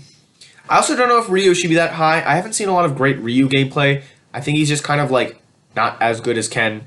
Like he's just kind of like bad Ken, and Ken is good Ryu. Maybe bottom of B tier. I would say actually I would switch his place with Wii Fit Trainers. Okay. Yeah. By the way, if you guys want to visualize this tier list while you're... this is a horrible time to talk about it. If you want to visualize this tier list, just go to the Mew2King's second video in the tier list series, which is the high tier and top tier, and then just skip to the end, and you can see it and pause it, and you can see him holding his little knees. Doesn't even look like he's wearing pants. Little German gremlin. Oh. All right. Anybody else you want to talk about on here? These characters I have barely any experience with, but Sonic and Ness. Okay, Sonic I think should go lower. Based on like, I get like Sonic is like has good momentum around the stage and has like decent options. It's just from what I've seen, like Sonic can't kill that easily, or just hit that easily in general. But Ness, I've seen some like really cool combos come out of Ness, and you know fire spamming is a thing. Yeah. That can build percent very easily. And I feel like when played well, Ness has many different options that he can work with that can work really well. I agree with both things. I think Sonic has some things that he are over from Smash 4. But he's also missing a lot of just like the power and the combo game that he had in Smash 4. I think that he just kind of got like toned down and became a little worse. I know a lot of people at the beginning of the game were like, "Oh, Sonic's great! Like, he's one of the best characters," and all of a sudden he's just not that great. Ness, absolutely, I think should go a bit higher. I think his recovery is exploitable, but other than that, I mean, just his aerial mobility, the PK fire, just the options to rack up damage with great aerials, great air dodge, really awesome combos that you can do with the hitbox on the down B, not neutral B, sorry. And just, I mean, there's so many things that you can do with that character to just be good that I think that he does deserve to go higher.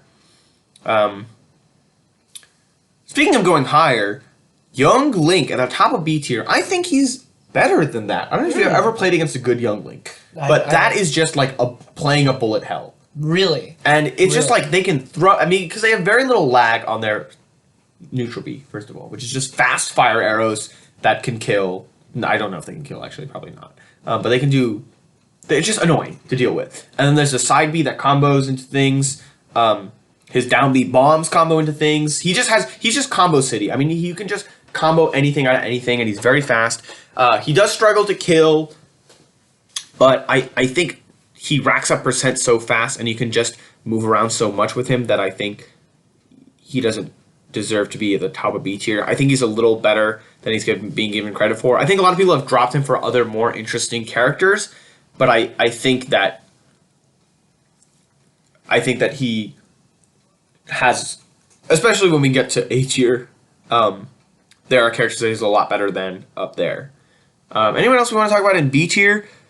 DDD is a little high. People have kind of been putting DDD either at like very bottom or like mid, and he's kind of all over the place. I don't know where I would put DDD either. I used to make DDD in this game. I was very good DDD for a while. Okay. And then I kind of dropped him just because he was too big, and I felt like Gordos were too easy to be hit back at me. Yeah, that's very fair. I could not. I know I've seen people all the time in professional play just like hitting people with Gordos, and I'm like, why? How? Whenever I play against any of my friends, immediately the Gordo is hit back at me.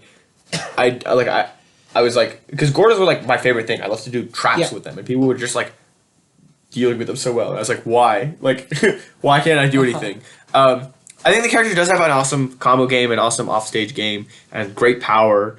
So I can see him in B tier. I can also see him in C tier. Yeah. Personally, like, I agree with that. He's a very heavy guy, and although he can output some pretty decent hits, he's very slow. So like I can see how he could be good, but I don't see him in high B tier. I definitely put him lower. I don't know how much lower, but lower. I would say maybe bottom B tier or top of C tier. I would put him personally. All right. All the other characters on here, I'm not like too mad about. I think maybe Mii Gunner could go a little higher. I think there's some undiscovered thing for that. Ice Climbers. Oh my god, we haven't talked about Ice Climbers. Yeah. Ice Climbers, I think, is gonna come break this game at some point. Really? Well, it's broken. Not because of wobbling stuff or like desyncs that people have been doing in this game, but the character just racks on damage. God, what's his name? Big D is, I think, the player. Isn't that an awesome name? Big D, Big something. I forget your name. I'm so sorry. You are a fantastic player. He was playing King DDD at the start of this game, and he was like destroying. And then I was watching him play with his Ice Climbers, and my God, were people just like actually raging against this character. Really? Wow. Because he was just so good at moving with the character. They would grab him, but then they would be grabbing the wrong person. They would get punished for it so easily. The character is hard to start grab combos out of. They do a lot of damage. Yes, if you kill Nana, it's easier to kill Popo, but I think this character has a lot of just damage and kills that they can do with up air and with the down B and with the side B. It's just, I'm getting frustrated just thinking about it because Ice Climbers is so hard to play against. I think that this character is very, very, not very, very slept on. I think the character is slept on, and I think that they will definitely go up. Yeah, I for sure see that. I see that, I think they, right now, no thank you. Sorry. They could definitely be in A tier and maybe even S tier potential one day. One day. Maybe at bottom of A tier I would put them. I don't know. Like, right now. No. But, like, in the future, when people are, Shall we move on to A tier? Alright, here we are. Here is A tier from best Top character to bottom. to worst character. First off, we have Duck Hunt, followed by Greninja, Okay. Mr. Game & Watch, Roy, Lucina, Wolf, Bowser, Chrom, Yoshi, Simon and Belmont. No, that's Ken. And then Simon and Richter. Oh, my apologies. Yeah. Ken, then Simon and Richter, Luigi, Banjo and Kazooie, and Hero. Anything you want to talk about, James, before I rip this fucking A tier apart? Okay, first of all, looking at all these characters lined up next to each other, from what I know, like, this is kind of wacky, right? Seeing, like, it's just, seeing a Duck Hunt so high up, first of all, seeing Duck Hunt so far up, like, maybe he has some hidden potential that I've never known about, but every time I've seen someone play him, it's just nothing. Duck Hunt, I gotta tell you, is a very fun character. I really like the character because I like doing setups with different projectiles and things.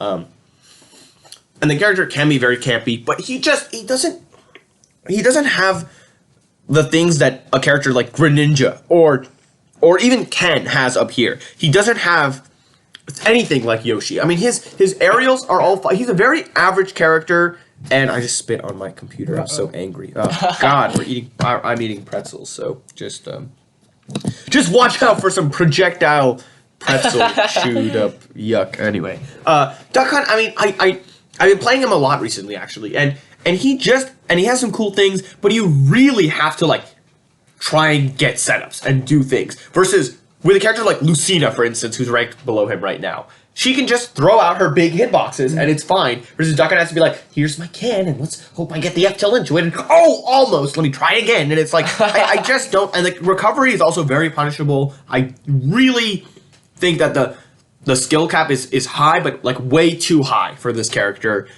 for it to be like, oh, we're gonna make it. Also, I'm just noticing that the duck's head has been moved in their thing. His head is usually not there. Oh, that's funny. Sorry.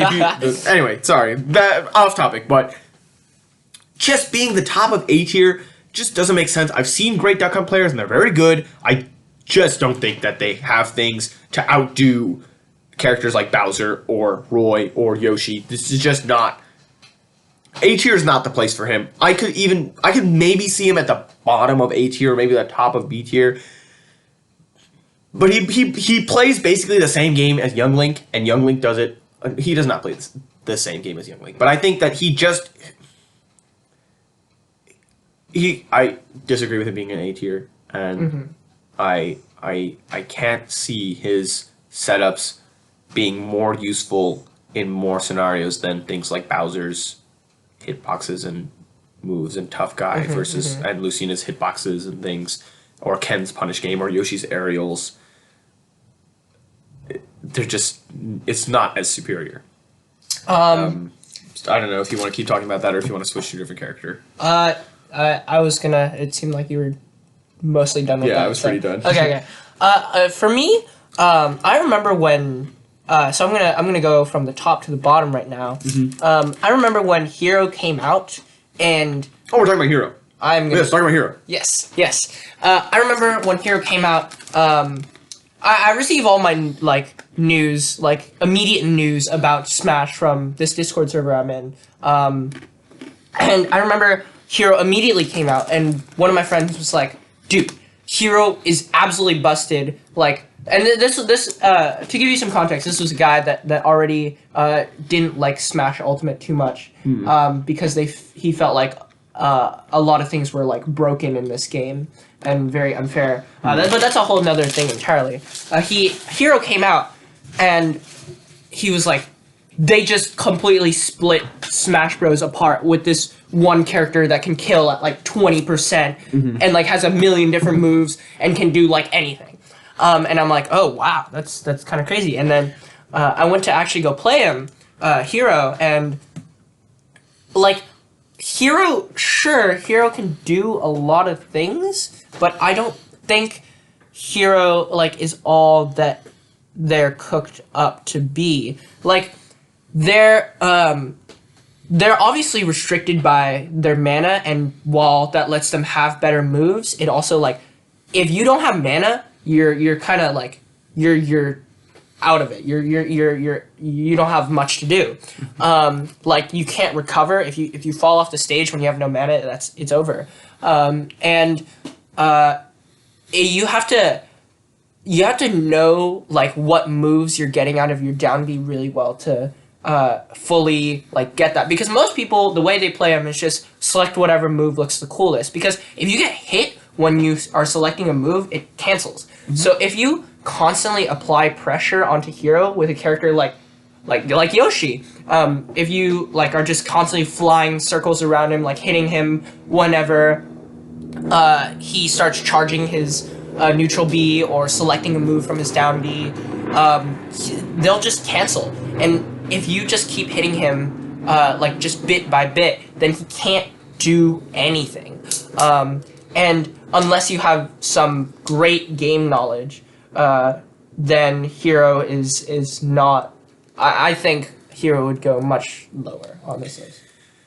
I am gonna disagree with you a little bit, which is not my. I was very much originally just like you. I felt like Hero was a little bit overhyped. Was very overhyped. I still think he is a bit overhyped at times. I think the mana thing. He just gains mana so fast. It's not like Robin, where Robin has to wait. If Hero decides to, I'm going to hit you with something, you get mana back pretty easily. It's not common that you'll find people running out of mana unless they're being just dumb about it, I think. I know some people, I've played against people who are I'm going to play Hero, and then they do neutral B, and then they do fully charged side B, and then they jump off the edge, and they can't be back because they used up 80 of their mana. It's you need to know the character if you're going to start playing them professionally. I think that, however, there is some restrictions with the down B's RNG, and it's very hard to rank a character like that. It's not like Game & Watch's side B or Peach's down B, because that doesn't fully change the game. Hero without some of his down B things wouldn't even be considered that great of a character. But the fact that he has things like Magic Burst or Thwack or Whack that'll just kill you very easily, randomly, or Hocus Pocus, I could make him invincible. The other day I was playing against somebody and I was getting smacked on the first stock, and then I got Hocus Pocus, I turned invisible, then I just fucking destroyed him because they couldn't hit me. I think that the character, however, and I very much agree with Mew2King on this, is that average wise, what you get out of the down B is putting him in A tier. Okay. Along with, I think that aerial wise, he has a lot of wind up. His grab range not great. He doesn't have any throws that are super great for killing unless they're with a boost. He does kind of have a fair amount of end lag on things, but I think overall, I would put him, if I had to rank him, which I think I would argue he shouldn't be in a tier list because it's hard to rank him. Right. I would put him exactly where Mew2King has put him, kind of at the top of A tier, could have some serious potential, but is probably just not. Doesn't have everything that you need to make them a top tier game changing. They're a very game changing character, but like a a destroying, like tearing down people in tournament character. I don't think they're that good. What's up, Prateet? My roommate, guys. Prateet is here. Yeah, any other characters we want to talk about in this? I know there's one or two characters I really want to talk about. Not really too much. I think it's funny how high Mr. Game & Watch is. I've seen... And you know what? I didn't agree with that at first, but now I'm big time agreeing with it. Yeah. I see it. I see him doing stuff in tournament that I hadn't seen before, and I wish I could play him at that level because I really like Game & Watch, and he's been like my character since Smash, since I started playing Smash, and I can't. I'm just not there yet. I guess I need to learn the character more, but I think he has some things that are really, really great about him. No, yeah, I've seen like some super cool combo videos with him, and like I could never do that, but it looks awesome. 2-3 characters that I want to talk about really quickly. Bowser, definitely higher, I think. I think he has a lot of good things. I mean, not definitely. Maybe a couple spaces higher. I think that things like Tough Guy and his kill power are really, really good. And he's very fast, and he just has a lot of options for things. His up B out of shield is something really slept on. His side B, he has a lot of things. Big two characters that I feel like we haven't talked about yet are Simon and Luigi. Yes. In A tier.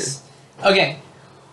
I have no experience whatsoever with Simon. Okay. So you can take that one. Do you want me to talk about Simon right now? Yeah. Simon, great at camping, great at ledge trapping, awful off stage, and just on stage, if you're not throwing projectiles out everywhere and they're not able to deal with it, you know, I think that his aerials are okay. They're not great. I think that you can be a really great Simon player, but I think that offstage your recovery options are just not the best thing. And I think you just aren't. You're not aerial wise there with characters that are in top tier here. You know, that's why I think Duck Hunt and Simon are like two characters that I was just like, why are they even here? Because aerial wise, they're not great. And again, like hero aerials are also not super, but they have other things that seriously make up for it. I mean, Hero's down B and neutral B and side B things more than make up for Duck Hunt's setups and Simon's things. That's how I feel. You want to talk about Luigi? I want to talk about Luigi too. Yeah, so. Until recently, I'd actually like never really seen Luigi, other than of course random matches. Yes. But I was playing against one Tyler Sakakihara, and he was playing Luigi, and I was like, oh, it's just like, it's Luigi. That's interesting. I mean, I didn't think much of it, but like I could like not touch him. Like whenever I would get close to him, like I would get grabbed, and if I was like ever above him, I don't know if it's his up B or whatever, some kind of like aerial move that like will instantly kill me. It's probably up B. Whenever I was above him, like he would do this move, and it was obviously it was like decently slow. Like I could dodge it most of the time, but if I did get hit by it, that was like a guaranteed kill. And that's so where would you put him on? Higher or lower? I think. Or is he in a good place? I think he's in a good place right now. I didn't think he was that high at first, but playing against that and not being able to like hit him, like I see why he's in A tier. I'm gonna argue against you. Okay. I think Luigi not A tier. There's a one Luigi player who's excellent, elegant. I don't know if you've ever heard of him. If you watch his gameplay, you will think immediately Luigi's the best character in the game. I mean, watching him, you're just like, wow, amazing. Elegant, if you're watching this, which you probably are, and I love you. He is so good at this character. And the character has great combos, great aerial stuff. The up B is a great option out of shield, and it kills really early. I just don't think his recovery is good enough to make up for that. And I think that the character fishes for grabs a lot. Okay. I've played against a lot of Luigis, and once you start just going, I'm going to avoid grabs. Okay. They have nothing. They they can't just go, I'm gonna side B at you, because that's not a great option. I'm not gonna, and dash attack is better in this game. But I just don't think he has the recovery, especially now that his down B can't be mashed to go up. The recovery is just not good enough on this character for him to be an amazing character. That makes sense. I don't have much experience against Luigi, only that little thing. So I think he's good when you're just like, what the, and you can't get out of his combos, and you're just like, what? But like that's the thing, is that he wants to do that to you, and that's like the only thing he can do to you. Okay. I think that's A tier. Do we want to talk about anyone else? I think Lucina could be higher. Lucina, although I have a really bad matchup against, so I don't know about that. I think Roy could be a little higher. That side B is just so powerful. I agree with Wolf being a little easier to play against. People have kind of like figured out, and he's a very linear, one-track mind. Yoshi, also really good. I mean, I think you can attest to that. His aerials, I mean, are just great. I would even put him higher in A tier. And his up air is just it combos from anything, and it kills very easily. It kills. My thing about Yoshi, what I always say is that his aerials and all his moves all kill, combo, and rack up damage whenever you want them to do what you want them to do. Yeah. Ken, A tier. I don't know. Mew2King made a good point about how his punish game is really fantastic. I mean, you can get like 70 damage off of a punish, and that's great. I think he's missing some other things, like maybe range. His specials are all right. He's okay. I wouldn't make him. I don't know if I would agree putting him in A tier, but he's at the bottom of A tier. I would put him somewhere in B tier, maybe high B tier. S tier. S tier order. Do you want to read it out, James? All right. We got from highest to lowest: Peach, Pikachu, Palutena, Pokemon Trainer, Olimar, Zero Suit Samus, Wario, Snake, Mega Man, I'm blanking on his name. Rob, thank you. Shulk, Joker, Mario, Fox, Pac-Man, Pichu, and Inkling. Anybody you hate? I will go off the bat and say that I really don't like Inkling. I don't know how to play Inkling whatsoever, and I don't know how you would play Inkling effectively. I feel like I just haven't seen anyone play Inkling very well. And so if I have, maybe I'd see it, but right now I don't. Inkling has really great aerials, really great combos, great projectiles. The ink mechanic, when you ink someone up and they get more damage taken to them, all great things. I really think the character is great and has a lot of potential. Even the side B that you can get grounded with. The character has a lot of great things about them. I will agree with you on that. I haven't seen anybody get amazing results with this character. And people have been saying since day one that this character's like broken and really, really great, but nobody has been like winning major tournaments with them or doing anything with this character like of huge significance. I haven't seen Inkling reach the potential that people have been talking about, and I want to see that because I really like Inkling gameplay for the most part, but I think the character needs somebody. I mean, Cosmos I know is playing a lot of Inkling, but he really needs somebody to take this character to the next level. Anyone else? For Mega Man, Snake, and Fox, or no, not Fox. I don't know what I said. Pac-Man. I had like generally the same idea. Like I've seen a little bit more of these characters, but Snake, I feel like. This might be completely wrong, but Snake just feels like a one-trick pony to me with his little explosives. I think you're completely wrong. Okay. Snake has a lot of explosives, and you would think that it's like, okay, well, he's just going to throw them here. There are a lot of different setups that he can do with those explosives because he has so many different things. He has a side B that he can do things with, the grenades, the up smash, the down B, and it all sets up into tricking you or like making you forced into one position so that you can get killed by something else versus something else. And I mean, Snake has a lot of that. His recovery is pretty solid. I mean, he can infinitely recover if you're good at that, whatever. His up tilt broken. He kills really early. He's very heavy. He has a smaller hitbox for such a heavy character. Fairly good character. Mega Man. I've seen really good Mega Man gameplay. I know Scat and Yeti and especially Kameme are really good Mega Man players. I've been picking up Mega Man recently. I think he's pretty damn good. I don't know if I would put him in S tier. Or at least that high up in S tier, at like mid. But I think he belongs there. Pac-Man, very slept on character. Has a lot of things you can do. The stalling with the recovery, the different ways you can do kill setups with fruit. I mean, you can just use the hydrant to block and then charge the fruit. I'm making the same point Mew2 made, but you can use a hydrant, charge fruit, and if they try and hit you with the fruit, there's a hydrant and the other things, and there's just like many different things that you have to think about with Pac-Man.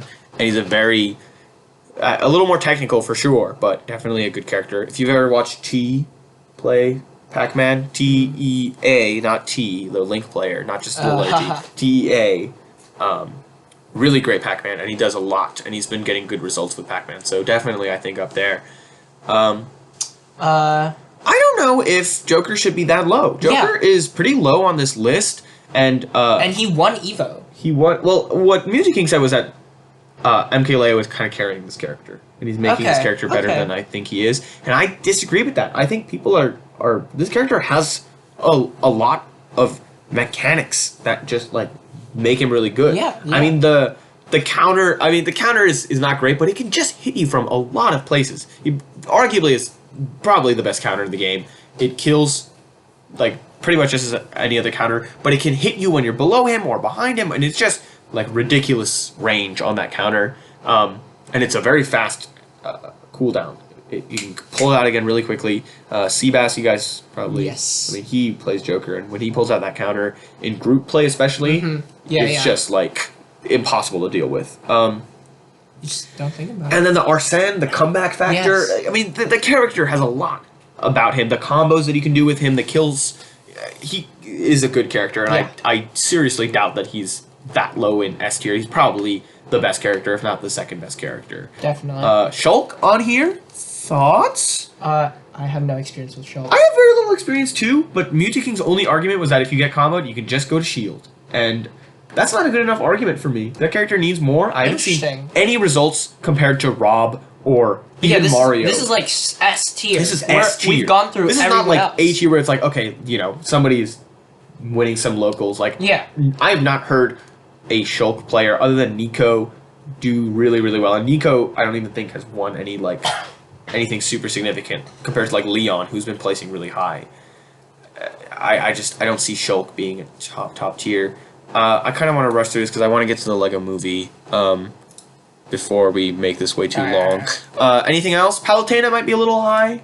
I think she's a little bit predictable now. I feel like she's always going for the same thing, but she's still really good.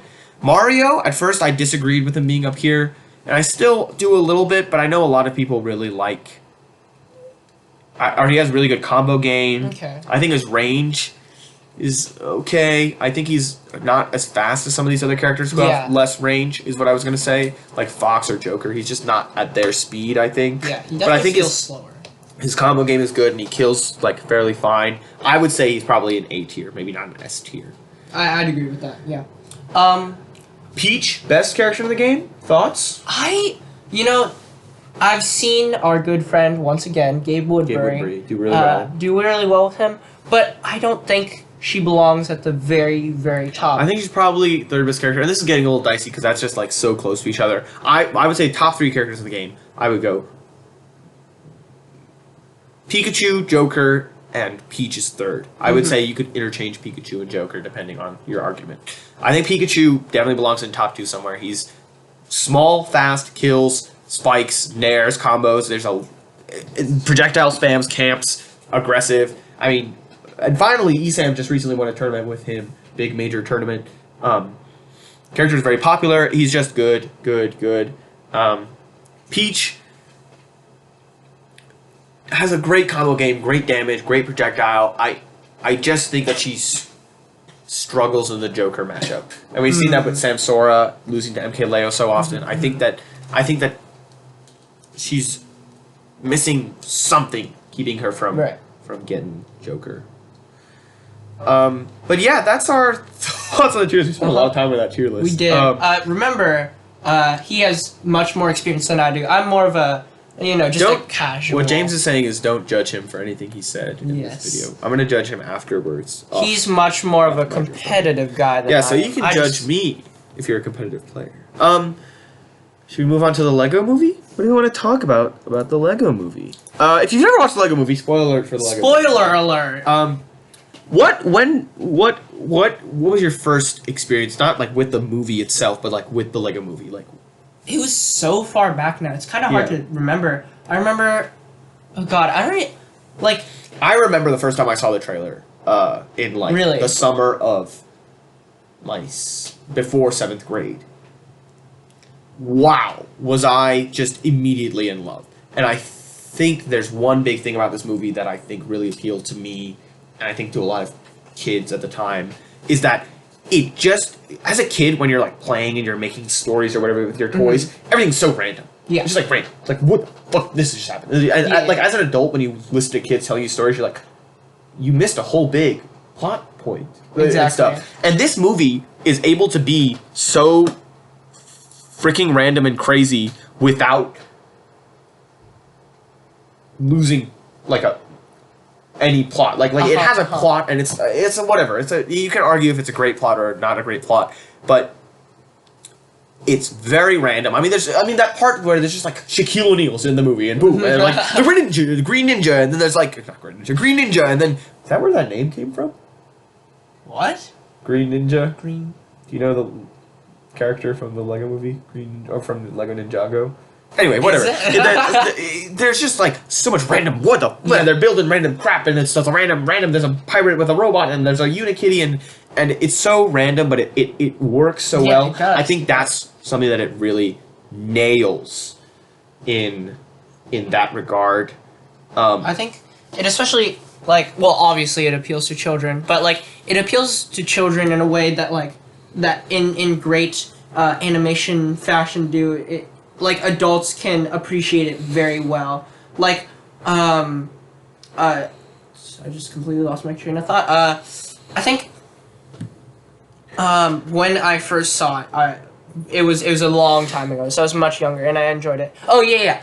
Actually, at home, I own one of not the Lego movie, but like there have been movies about like Lego characters that were made before the Lego movie, and none of them looked like quite as looked like quite as realistic as the Lego movie.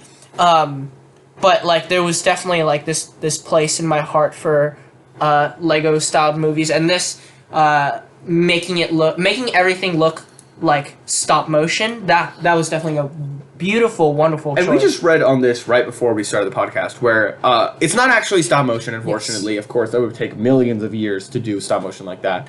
What they did was that they used this program called Lego Digital Designer, and that was a program that at the time you could design your own Lego set digitally, and then you could order it online and get it sent to your house. And so you used the program to make stop motion like digitally, to make it seem like stop motion. Which I thought was super cool. They pulled it off so well. I think it looks really great. One thing that I really thought was so unique about this movie was the connection to the real world. Yeah. I was about to. And like, there's a lot with that. Like, one very unique choice, which I liked. I thought it worked. Second, the parallels between the characters in the movie versus the characters in the characters in the Lego world versus the characters in real life. Very interesting. Really liked that. Even just like actor wise, or like just like appearance wise. Really interesting how that worked. I really liked that. And I think that the movie underrated in its message. Right. It was not just like everyone can do anything message. It was very much a message of like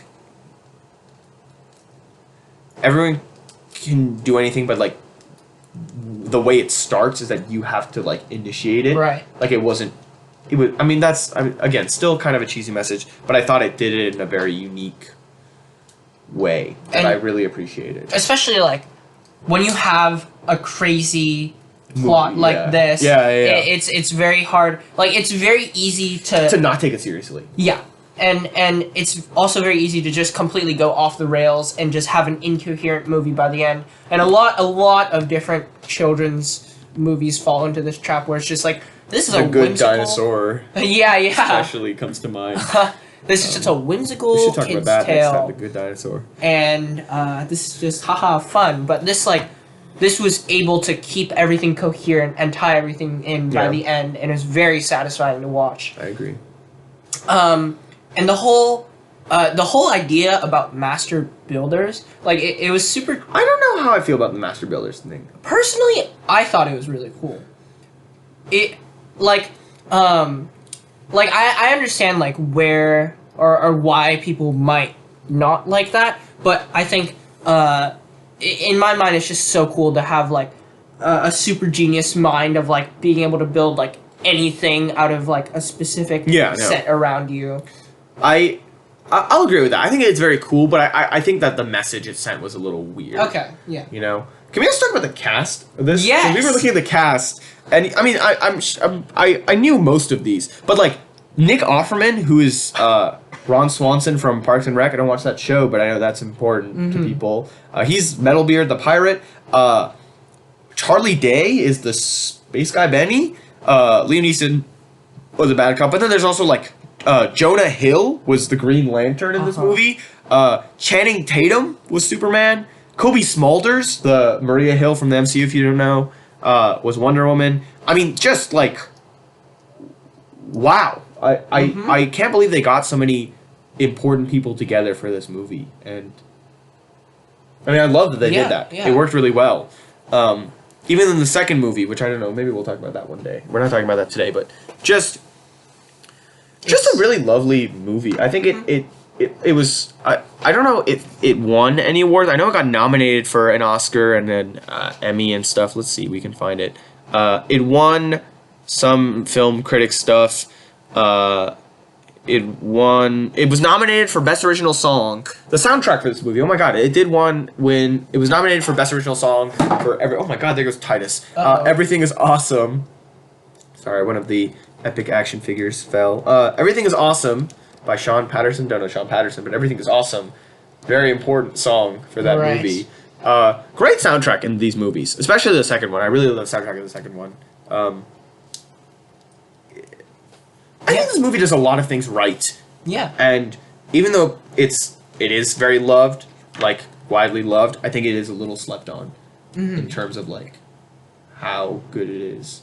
I think I hope one day it becomes like a very like classic movie that is shown to kids. I think honestly a lot of like Lego movies are slept on. Like I remember one time I was on a plane and I saw like the Lego Batman movie. The Lego Batman movie. Yeah. That was pretty good. I heard the Lego Ninjago movie was not as good. I did not. I didn't see that either. I haven't seen that. I saw Lego Batman movie. I didn't love it.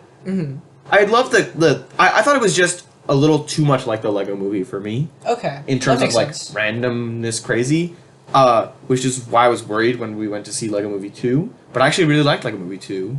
Again, we'll talk about that another day. Lego Batman movie though, I thought was good. I think what really sold that movie for a lot of people was like all of these amazing Batman rogues gallery. Like the Two-Face and Clayface were all like, it was just everybody all together all of a sudden, and it was very cool. That was like the marketing, and then the movie itself was like fine. It was pretty funny. I would say that humor wise it was very, very strong also. Yeah, with like these kind of Lego movies, like they pull in so many different characters, and because they have rights to a lot of characters. Exactly, and it's such a whimsical. Especially with DC, there are no Marvel characters at all in any of the Lego movies. Wasn't Loki in one of them? Oh, because DC and Lego have a much better relationship than Marvel and Lego do. Okay. Even just looking at the video games, there have been 3 Lego Marvel games and at least 5 or 6 Lego Batman games. Yeah. They just have a better relationship, and that's just the way it is. There's more sets for DC, especially the comic side, and you know, that's just the way it is. But yeah, this movie. If you have not seen this movie, you should. And you know anything about Lego, I think you should. Yeah, even if you're like, I'm gonna get high and watch this movie, just do that. Just go for it. Just watch it with a group of friends and have fun. I think it's a great movie. Shaquille O'Neal is in this movie. Any movie that Shaquille O'Neal is a character in is good. He plays himself in this movie, actually. Yeah. So, 100%. Just so many wacky characters. Yeah, who else is in this? There's Gandalf and stuff. I mean, Morgan Freeman. Morgan Freeman, yeah, he plays a main character in this game. I just... Yeah. It's crazy. Yeah, it's a very charming movie. It's a good family movie and a good, just fun, I like Legos movie. So, yeah. Definitely go and watch. This has been sponsored by the Lego Movie. I think that's all we have to talk about for today. I believe so. We don't want to go for too long Right. just talking about things. Well, But, we did spend quite a long time on Smash. Yeah, so if you're into Smash, I hope you like that part. But other than that, I mean, I guess we're just signing off. We for have now. been the Absolute Idiots. Yeah, we have been the Absolute Idiots, and we will be again next Saturday, and you'll find us being idiots on Sunday on Spotify. So go ahead and keep following if you're interested. If you have any questions, comments, just hit me up. If you don't know how to hit me up, we should make an official. We should make an official email. Yeah, we should. All right, Cool. we're off to make an official email. We'll get on that. And we'll put it somewhere. I don't know if there's a description in SoundCloud things. I think there is. I don't know. I'm not sure. Just keep your eyes open. We will we'll get back to you guys. This has been us being absolute idiots. Props I'm to James. you if you listen to all of it. I'm James. And I'm Arman. Yeah, and props. Yeah, that was good. Props to you guys for if you listened all the way through, because you just wasted 2 hours of your life. Listening to Absolute Idiots. All right, Brigitte, you want to say bye to our fans? Yeah, man. Bye, guys, and I hope you all follow and like Arman and James podcast. Woo! Yeah. Yeah, Brigitte. Brigitte's gonna be a guest one day. It's gonna be epic. All right, Brigitte. Any last words? Say something fun in Hindi. Bye, Maharashtra.